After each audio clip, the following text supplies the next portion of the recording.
ननद के भैया जल्दी बुलेटवा से आना ए ननद के भैया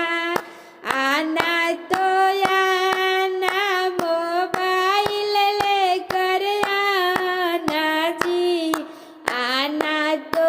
आना मोबाइल लेकर आना जी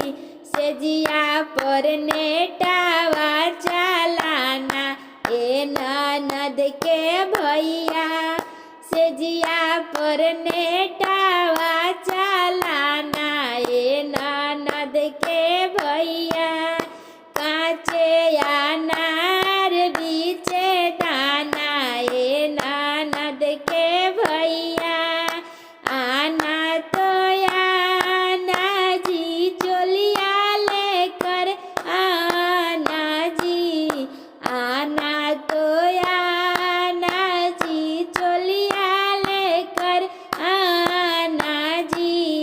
सेजिया पर सीना में पहनाना ए ननद के भैया सेजिया पर सीनवा में पहनाना ए ननद के भैया काचे अनार